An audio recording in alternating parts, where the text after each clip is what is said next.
Oh, bien-aimé du Seigneur, ce que mes yeux ont vu et mes oreilles ont entendu, je ne puis le contenir. J'ai été ravi en esprit, comme ce serviteur Paul qui écrivit dans la seconde épître aux Corinthiens, chapitre 12, versets 2 à 4, lorsqu'il fut élevé au troisième ciel et contempla des choses qu'il ne lui était pas permis de déclarer.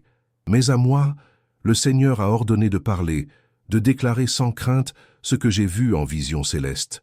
Des larmes coulent sur mon visage et un feu brûle dans mon cœur, tandis que les paroles du Très-Haut résonnent à mes oreilles. Les mots ne sont pas de simples sons, ce sont des clés qui ouvrent des portes de bénédiction ou de malédiction.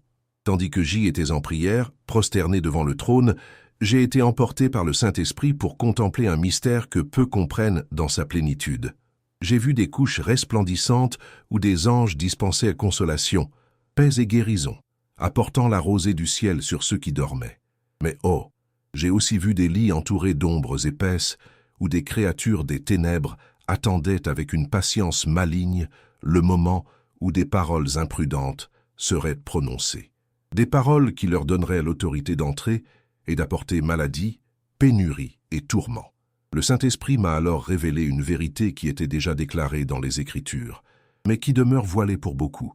La mort et la vie sont au pouvoir de la langue, comme le proclame Proverbe, chapitre 18, verset 21, et celui qui l'aime en mangera les fruits.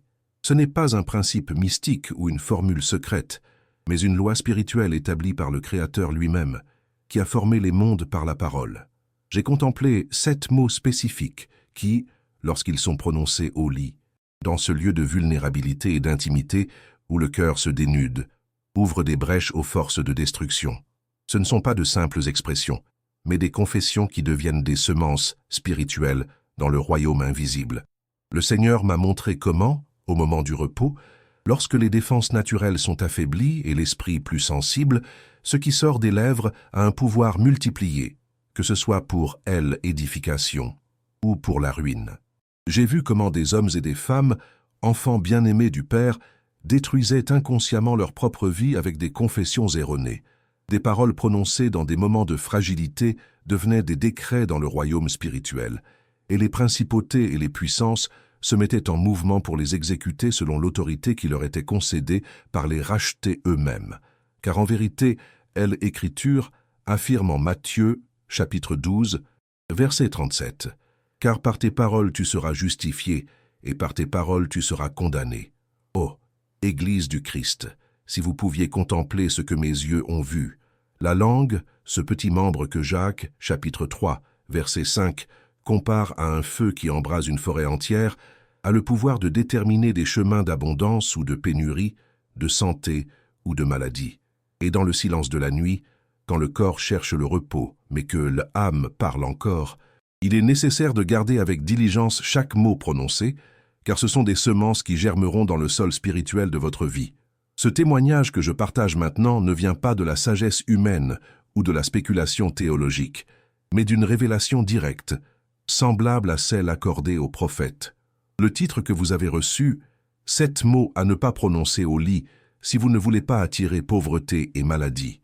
Le troisième est le pire, n'est pas un sensationnalisme creux, mais un avertissement céleste, un appel urgent à discerner le pouvoir qui réside dans la langue et à l'utiliser pour établir le royaume de Dieu et non le royaume des ténèbres.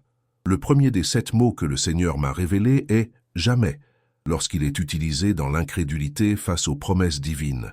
J'ai vu en vision spirituelle comment ce mot devenait une chaîne invisible, liant le cœur au désespoir, quand un enfant de Dieu, épuisé par les batailles du jour, se couche et soupire. Je ne vaincrai jamais cette situation.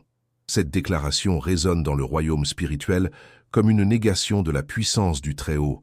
Oh, comme cela attriste le Saint-Esprit, car il est écrit en Hébreux, chapitre 11, verset 6, que sans la foi, il est impossible de lui être agréable.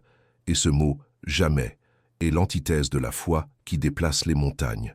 J'ai contemplé avec horreur comment des esprits de misère s'approchaient de ceux qui prononçaient ce mot dans leur lit. Ces entités des ténèbres se nourrissaient du désespoir et renforçaient les chaînes de la limitation. Mais le Seigneur lui-même a déclaré en Marc, chapitre 9, verset 23, « Tout est possible à celui qui croit. C'est la vérité qui doit imprégner la pièce où vous reposez. non le mensonge du « jamais » qui limite le pouvoir de Dieu. Le deuxième mot qui ne doit pas être prononcé au lit est « échec ». Oh, combien de fils et de filles du roi se sont identifiés à ce mot, l'assumant comme leur identité. Quand quelqu'un, vaincu par la fatigue, déclare « Je suis un échec », cette confession devient une malédiction personnelle qui nie l'œuvre rédemptrice du Christ. Car le Saint-Esprit témoigne en Romains, chapitre 8, verset 37, que, dans toutes ces choses, nous sommes plus que vainqueurs par celui qui nous a aimés. Dans ma vision, j'ai vu des hommes et des femmes qui, en se qualifiant d'échoués dans leur lit, attirèrent des légions de maladies. Ces forces oppressives s'approchaient parce que le mot « échec » ouvrait une brèche dans l'armure spirituelle. Les Écritures nous avertissent en Matthieu, chapitre 12, verset 37. « Par tes paroles tu seras justifié, et par tes paroles tu seras condamné. » Si vous vous déclarez un échec, vous donnez un droit légal à l'accusateur des frères de s'asseoir sur votre vie et d'en aspirer la vitalité. Et voici que nous arrivons au troisième mot, celui que l'Esprit a souligné par des éclairs de feu dans ma vision céleste. Haine. Ce mot, plus que tous les autres, ouvre des portails directs vers le royaume des ténèbres. Lorsque la haine est prononcée en secret, même murmurée dans les larmes, les conséquences sont dévastatrices dans le royaume spirituel. J'ai contemplé avec effroi un lit se transformant en couche de maladie quand quelqu'un a dit « Je déteste ma vie ». À cet instant, des esprits de mort ont reçu l'autorisation d'opérer. La parole de Dieu est claire en première épître de Jean, chapitre 3, verset 15. « Quiconque est son frère est un meurtrier, et vous savez qu'aucun meurtrier n'a la vie éternelle demeurant en lui. » La haine, qu'elle soit dirigée vers les autres ou vers soi-même, est un poison spirituel qui contamine toute la maison et ouvre la voie à la mort. Là où la haine s'installe, la pauvreté spirituelle et la maladie du corps s'approchent rapidement, car ce mot est contraire à la nature même de Dieu qui est amour. Ô, enfants de lumière, gardez vos lèvres de ce mot mortifère, quand l'irritation du jour ou les blessures du passé tenteront de vous arracher des déclarations de haine. Souvenez-vous des paroles de Jésus en Matthieu, chapitre 5, versets 43 et 44. Vous avez appris qu'il a été dit « Tu aimeras ton prochain et tu haïras ton ennemi. Mais moi, je vous dis, aimez vos ennemis, bénissez ceux qui vous maudissent, faites du bien à ceux qui vous haïssent et priez pour ceux qui vous maltraitent et vous persécutent. » Le quatrième mot que le Seigneur m'a montré était « maladie ». Lorsqu'elle est confessée comme identité, j'ai entendu des gens dire « ma maladie », mon cancer, ma dépression, comme si ces conditions faisaient partie inséparable de qui ils sont. Cette identification à la maladie bloque le flux de la guérison divine. Car Ésaïe, chapitre 53, verset 5, nous rappelle la vérité éternelle. Mais il était blessé pour nos transgressions, brisé pour nos iniquités. Le châtiment qui nous donne la paix est tombé sur lui. Et par ses meurtrissures, nous sommes guéris. Dans ma vision, j'ai contemplé des fleuves de guérison céleste qui descendaient du trône de la grâce, des courants cristallins de restauration divine qui coulaient vers les enfants de Dieu. Mais ces fleuves étaient endigués, empêchés d'atteindre leur destination parce que les gens s'identifiaient plus à leur maladie qu'à l'œuvre accomplie de la croix. En disant « ma maladie » dans leur lit, la nuit, lorsque l'esprit est plus sensible aux réalités célestes, il se liait inconsciemment, refusant l'héritage de la guérison que Christ a conquis par son sacrifice. Oh, si vous pouviez voir comme j'ai vu, comment chaque confession négative élevait des barrières contre le flux de la grâce.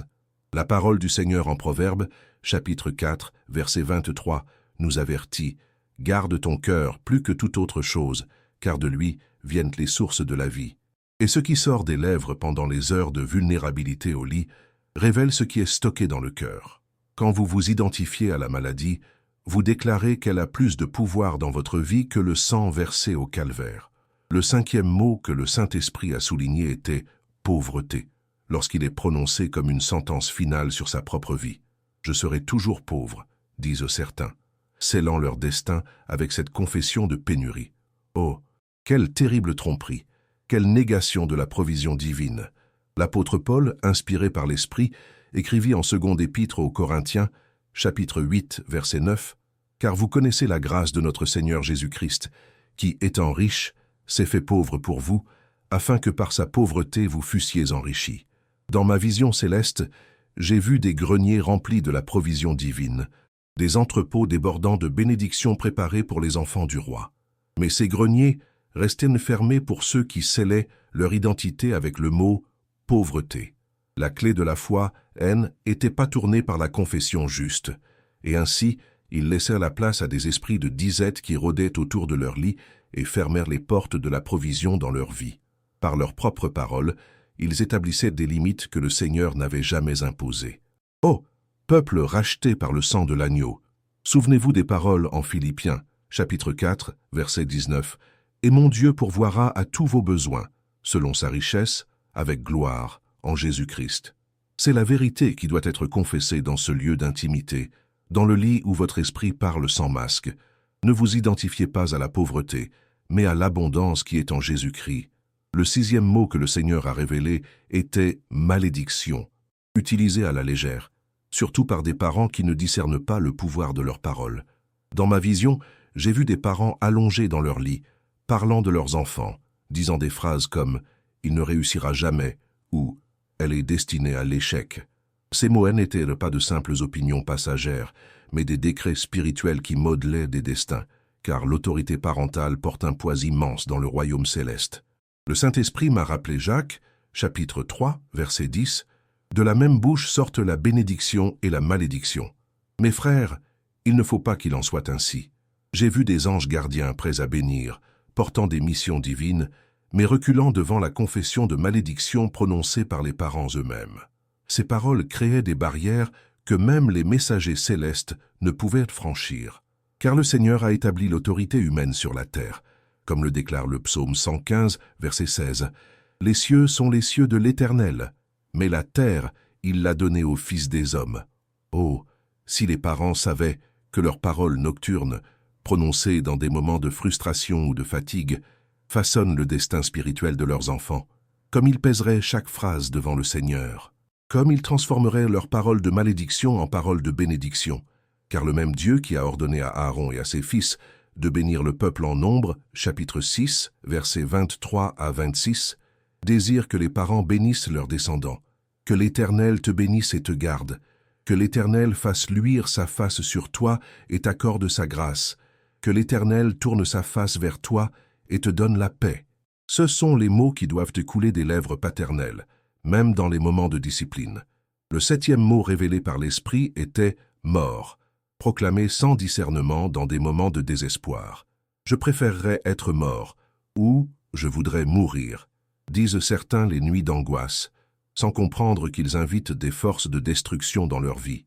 Encore une fois, Proverbes, chapitre 18, versets 20 et 1, nous avertit « La mort et la vie sont au pouvoir de la langue, et celui qui l'aime en mangera les fruits. » J'ai vu en vision des esprits de mort attendant l'autorisation, et quand le mot était libéré des lèvres humaines, ils entraient comme des ombres glaciales dans les foyers, apportant maladie, dépression et même des pulsions suicidaires. Ces entités se nourrissaient du désespoir contenu dans ces confessions de mort et gagnaient en force à chaque répétition.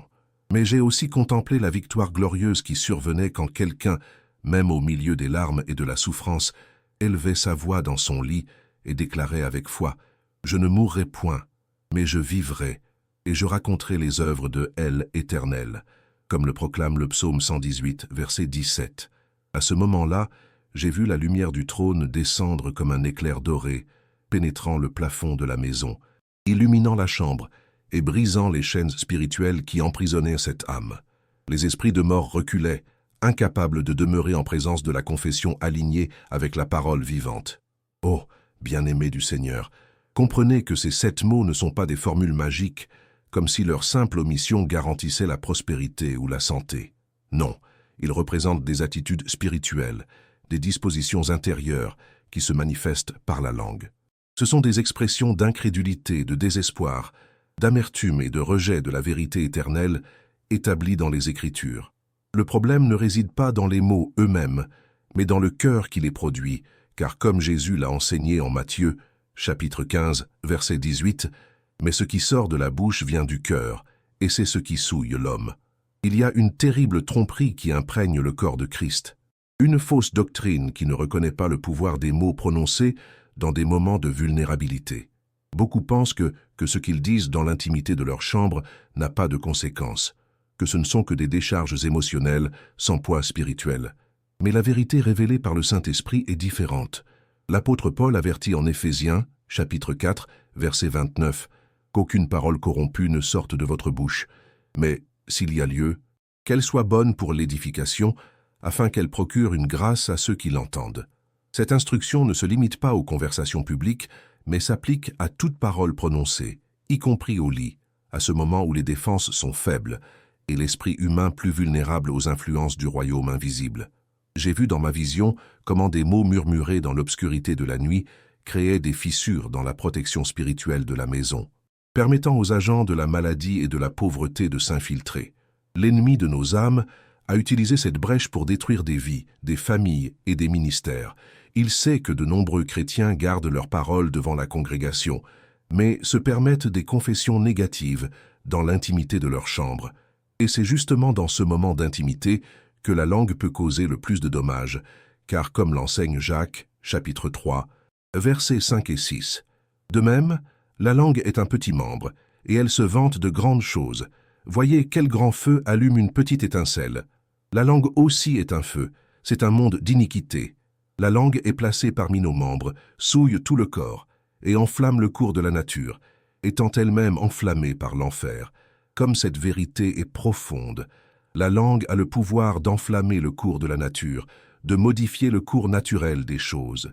Lorsqu'elle est utilisée en accord avec l'incrédulité, l'amertume ou la haine, elle est enflammée par l'enfer lui-même, un instrument de destruction qui attire pauvreté et maladie.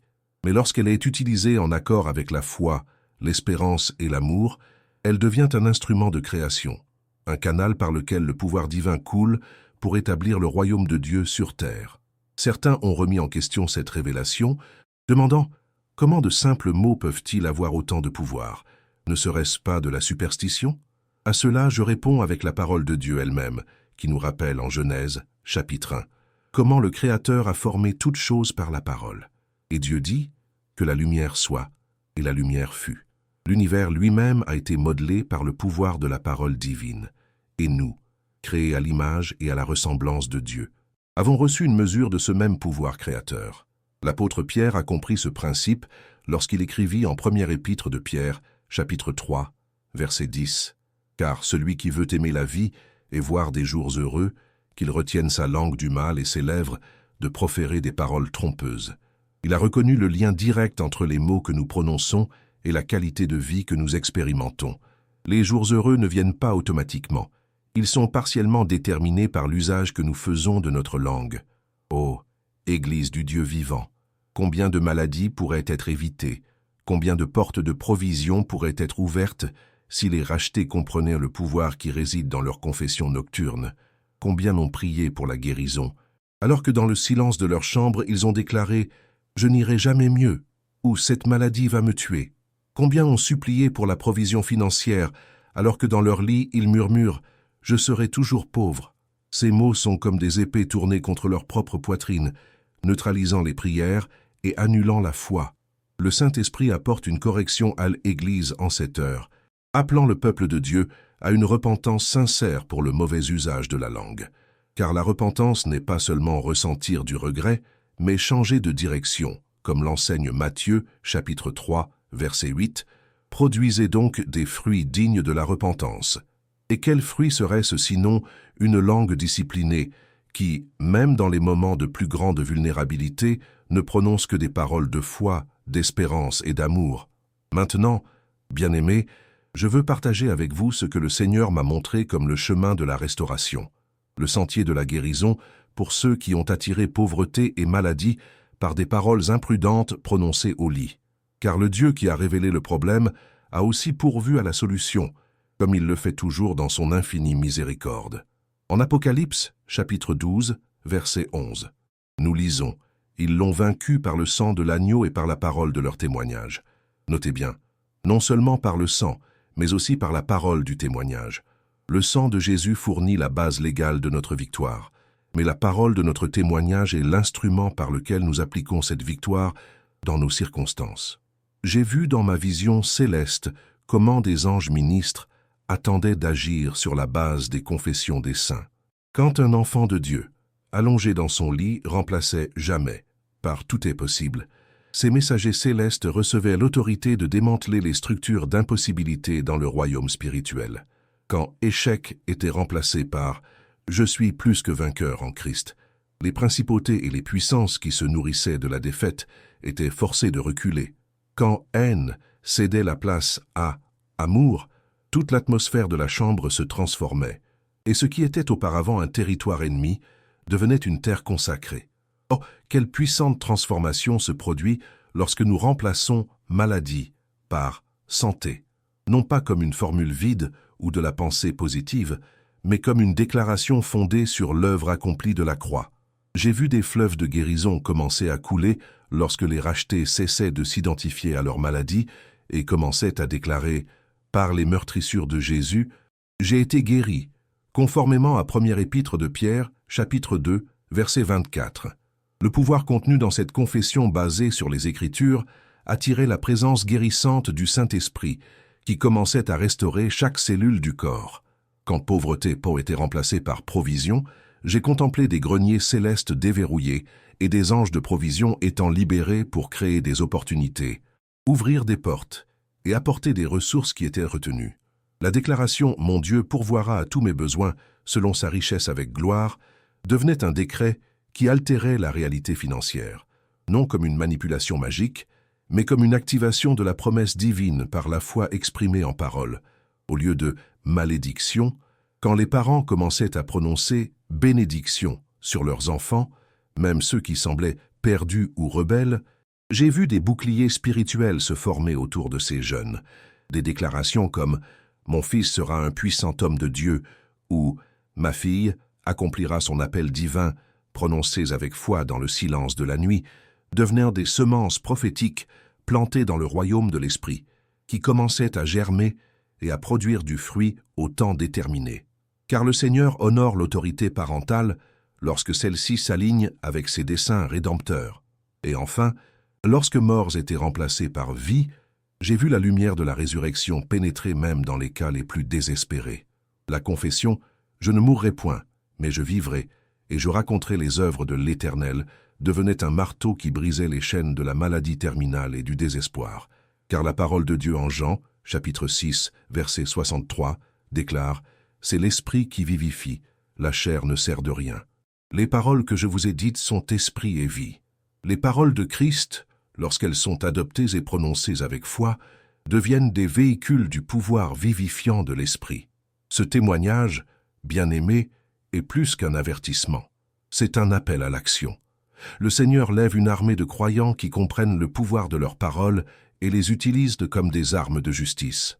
Gardez vos paroles au lit, lieu d'intimité et de vulnérabilité, car là, le cœur parle sans masque. Que chaque confession soit alignée sur la vérité éternelle des Écritures, non sur la réalité temporaire des circonstances. Rejetez les 7 mots qui attirent pauvreté et maladie, et à la place, prononcez vie, foi, guérison, victoire, provision, bénédiction et éternité. Ce n'est pas de la pensée positive, mais de la guerre spirituelle au plus haut niveau. C'est l'application pratique du principe enseigné en seconde épître aux Corinthiens, chapitre 10, verset 5. Nous renversons les raisonnements et toute hauteur qui s'élève contre la connaissance de Dieu, et nous amenons toute pensée captive à l'obéissance de Christ. Comme il est écrit en Matthieu, chapitre 3, verset 8, « Produisez donc des fruits dignes de la repentance. » Et quel fruit serait-ce sinon une langue sanctifiée qui, même aux heures les plus sombres de la nuit, déclare la vérité de Dieu au lieu des mensonges de l'ennemi? Que le Saint-Esprit purifie les lèvres de son peuple, comme il l'a fait avec Ésaïe au chapitre 6, verset 7. « Avec cette braise, il toucha ma bouche et dit, « Voici, ceci a touché tes lèvres. Ton iniquité est enlevée et ton péché est expié. » Que des anges soient envoyés non pour recueillir des malédictions, mais pour activer des promesses. Car le Seigneur cherche une Église qui ne se souille pas avec des paroles vaines, mais qui édifie avec des confessions de foi. Comme il est écrit en Hébreux, chapitre 13, verset 15, « Par lui donc, offrons sans cesse à Dieu un sacrifice de louange, c'est-à-dire le fruit de lèvres qui confessent son nom, et qu'aujourd'hui, en recevant cette révélation, vous choisissiez de sceller votre bouche avec la parole de Dieu, afin que votre lit ne soit pas un lieu d'obscurité, mais un autel de victoire, de santé et d'abondance en Jésus-Christ. À partir de cette nuit, vos lèvres ne prononcent que ce qui est en alignement avec votre identité d'enfant du roi, héritier des promesses, plus que vainqueur en Jésus-Christ. Et vous verrez, bien-aimés, comment l'atmosphère de votre foyer commencera à changer, comment la maladie reculera, comment la provision coulera, et comment la gloire du Seigneur se manifestera dans chaque domaine de votre vie. Car telle est la volonté du Père pour ses enfants, qu'ils vivent dans la plénitude des bénédictions de Christ, libres de l'esclavage qui vient des paroles imprudentes et marchant dans l'autorité que Jésus a conquise à la croix. À toi qui as entendu cette révélation, le Seigneur dit « Garde ton cœur plus que toute autre chose, car de lui viennent les sources de la vie. » Proverbes, chapitre 4, verset 23. Et souviens-toi toujours, la mort et la vie sont au pouvoir de la langue. Utilise ce pouvoir pour établir le royaume de Dieu dans ta vie et dans ton foyer.